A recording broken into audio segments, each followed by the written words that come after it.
Hello students, BA part second में नगरीय समाज शास्त्र का अध्ययन क्षेत्र बीए पार्ट थर्ड में हमारा सेकंड टॉपिक फर्स्ट यूनिट का सेकंड पेपर है अर्बन सोशोलॉजी। उसमें पहले वीडियो में देखा था meaning and definition of urban sociology. आज देखते हैं स्कोप ऑफ अर्बन सोशियोलॉजी, नगरीय समाजशास्त्र का अध्ययन क्षेत्र। नगरीय समाजशास्त्र के अध्ययन क्षेत्र का संबंध इस प्रश्न से है कि इस विज्ञान के अंतर्गत नगर से संबंधित किन दशाओं का अध्ययन किया जा सकता है। प्रारंभ में जब नगरों के विकास के कारण वहाँ अनेक समस्याएं पैदा होना प्रारंभ हुई,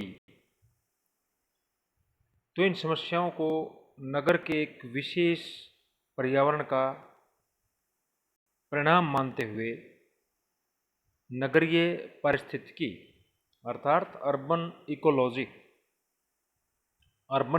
के अध्ययन को ही सबसे ज़्यादा आवश्यक माना गया। यानी जब नगरों का विकास हुआ था तो अनेकों समस्याएं पैदा हुई, तो इन समस्याओं को अध्ययन करने के लिए अर्बन इकोलॉजी के अध्ययन को ही प्राथमिकता दी गई। नगरों के विकास के साथ साथ नगरीकरण की प्रक्रिया और इससे संबंधित विभिन्न प्रवृत्तियों के अध्ययन को महत्व दिया जाने लगा। समय के साथ साथ अर्बन इकोलॉजी के अतिरिक्त भी दूसरे जो घटक हैं उनके अध्ययन को भी महत्व दिया जाने लगा। इसके लिए यह भी जरूरी समझा गया कि ऐसे आधारों की खोज की जाए जो नगर और गांव के भेद को स्पष्ट करें और नगरीय मनोवृत्तियों में वृद्धि करते हैं। यानी ऐसे कौन सी कारक हैं जो नगरीय और ग्रामीण समुदाय में भेद करते हैं और उस अंतर को स्पष्ट करना। नगरीय समाजशास्त्र का विकास होने के साथ साथ यह अनुभव किया जाने लगा कि नगर भी जीवन की एक विशेष विधि है। जिस प्रकार ग्रामीण समुदाय है उसी प्रकार नगरीय समुदाय अलग उसकी लाइफस्टाइल होती है, और इसके प्रभावों का अध्ययन करने से नगरीय सामाजिक संगठन में होने वाले परिवर्तनों की प्रक्रियाओं को समझा जा सकता है।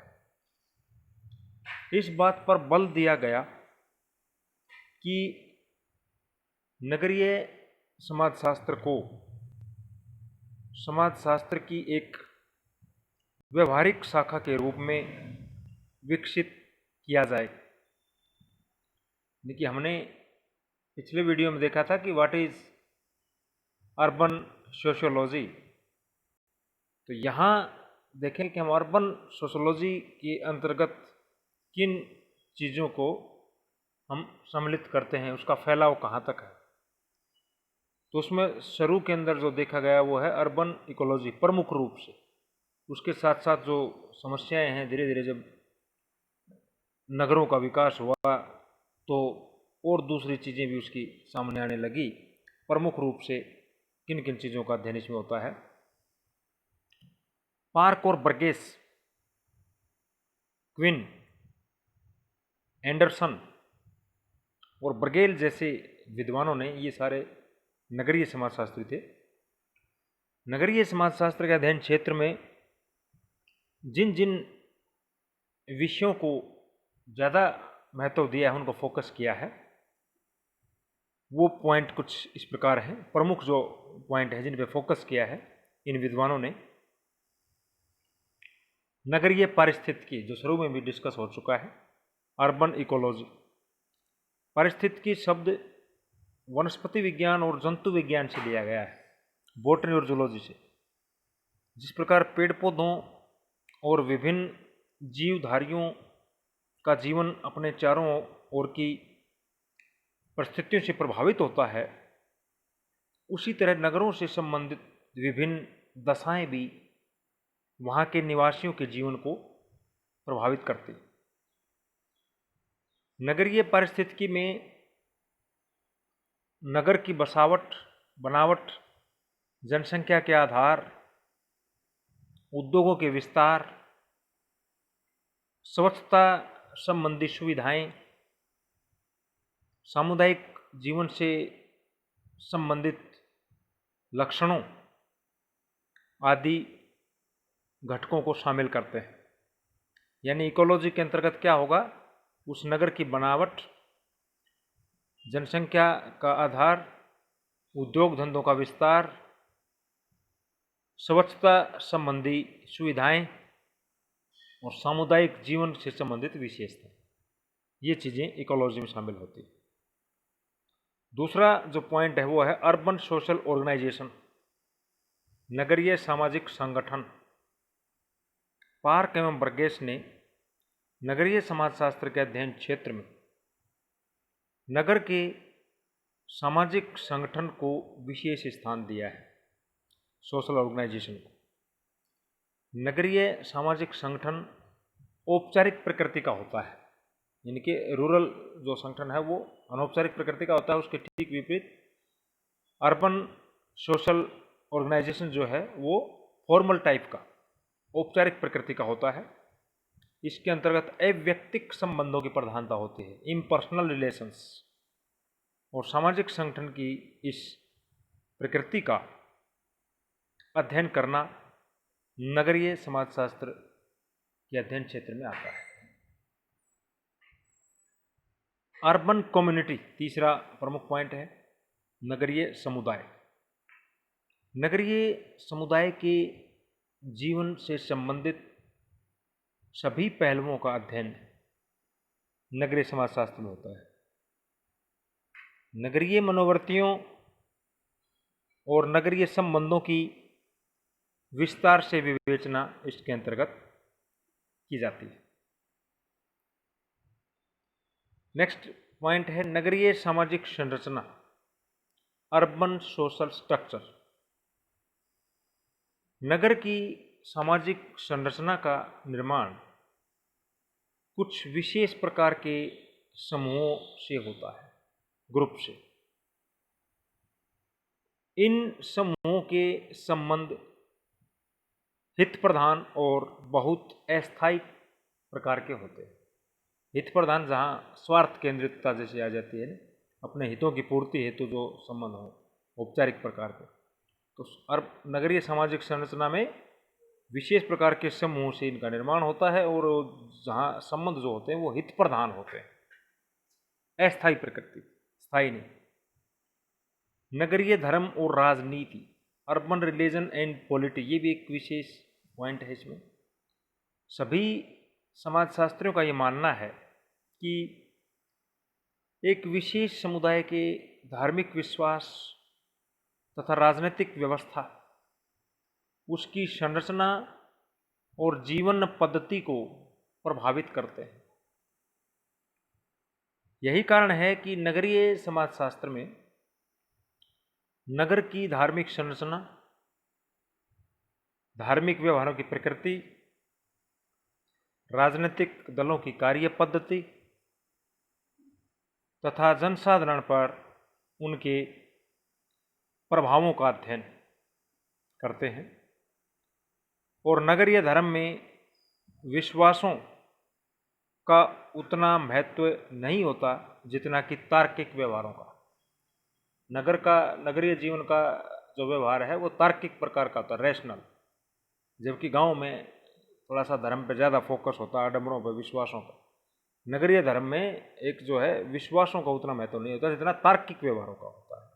ये सब चीज़ इसके अंतर्गत शामिल की जाती हैं। सो नगरीय धर्म और राजनीति एक प्रमुख पॉइंट आता है, उसमें इन दोनों चीज़ों का अध्ययन जो है नगरीय समाजशास्त्र में करते हैं। सामाजिक परिवर्तन, सोशल चेंज। नगरीय समाजशास्त्र के अध्ययन क्षेत्र में उन सभी विषयों को शामिल किया जाता है जिनका संबंध नगरीय समाज में होने वाले परिवर्तन से है। नगरों की प्रकृति परिवर्तनशील होती है। अनेक परिवर्तनों से जहाँ समाज सुधार को प्रोत्साहन मिलता है, वहाँ परिवर्तन के फलस्वरूप नगरों में अनेक समस्याएं भी पैदा होती हैं और इन सब का अध्ययन नगरीय समाजशास्त्र में होता है। परिवर्तन जो होता है, चेंज, वो तो प्रकृति का शाश्वत नियम है। तो नगरीय समुदाय भी परिवर्तन से अछूते थोड़ी रहते हैं, यूनिवर्सल है। तो जो सामाजिक परिवर्तन होते हैं, उन परिवर्तनों से सुधार भी होते हैं और बहुत सी समस्याएं भी आती हैं। परिवर्तन सकारात्मक भी होते हैं, नकारात्मक भी होते हैं। तो इनका अध्ययन नगरीय समाजशास्त्र में होता है। नगरीय सामाजिक प्रक्रियाएं, अर्बन सोशल प्रोसेसेस। प्रोसेस दो प्रकार की होती है प्रक्रियाएं, संगठनात्मक और विघटनात्मक। सोरोकिन ने सामाजिक प्रक्रियाओं के अध्ययन को नगरीय समाजशास्त्र के अध्ययन क्षेत्र में प्रमुख स्थान दिया है। उनके अनुसार नगर एक ऐसा समाज है जिसमें सभी सहयोगी और असहयोगी, संगठनात्मक और विघटनात्मक सामाजिक प्रक्रियाएं साथ साथ क्रियाशील रहती हैं। श्रम विभाजन, विशेषीकरण, समायोजन, सात्मीकरण, एकीकरण जैसी नगरीय पर्यावरण से प्रभावित ऐसी सभी सामाजिक प्रक्रियाओं का अर्बन सोशियोलॉजी में अध्ययन होता है। तो इसमें बताया सहयोगी और असहयोगी दोनों ही प्रकार की प्रक्रियाओं का अध्ययन नगरीय समाजशास्त्र के अंतर्गत किया जाता है। अर्बन प्रॉब्लम्स बहुत बड़ा पॉइंट है, सबसे प्रमुख पॉइंट है नगरीय समस्याएं। बहुत से विद्वान तो ये मानते हैं कि केवल नगरीय समस्याओं का अध्ययन ही नगरीय समाजशास्त्र का क्षेत्र होता है। तो ये बड़ा प्रमुख पॉइंट है, नगरीय समाजशास्त्र के अध्ययन क्षेत्र का केंद्र बिंदु है, ये कह सकते हो आप। सामाजिक जीवन को विघटित करने वाली विभिन्न समस्याओं जैसे अपराध, बाल अपराध, वेश्यावृत्ति, भ्रष्टाचार, बेकारी, नशाखोरी, भिक्षावृत्ति, गंदगी, नैतिक पतन, बहुत सी प्रमुख समस्याएं हैं।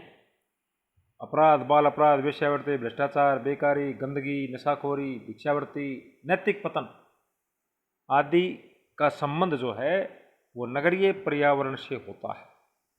और नगरीय समाजशास्त्र में इन समस्याओं के अध्ययन पर विशेष बल दिया जाता है। तो नगरीय समाजशास्त्र में जितनी भी प्रॉब्लम्स हैं उन सब का अध्ययन प्रमुख रूप से होता है, बड़ा फोकस होता है। नगर नियोजन, इसका अलग एक प्रमुख पॉइंट और है, अर्बन प्लानिंग।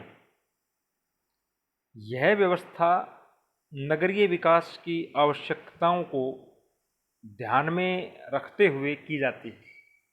प्लानिंग, नगर नियोजन से तात्पर्य नगर में ऐसी सभी सुविधाओं की व्यवस्था करना है, अरेंजमेंट करना है जिनका संबंध आवास, स्वच्छता, पानी की निकासी और पेयजल आदि से होता है।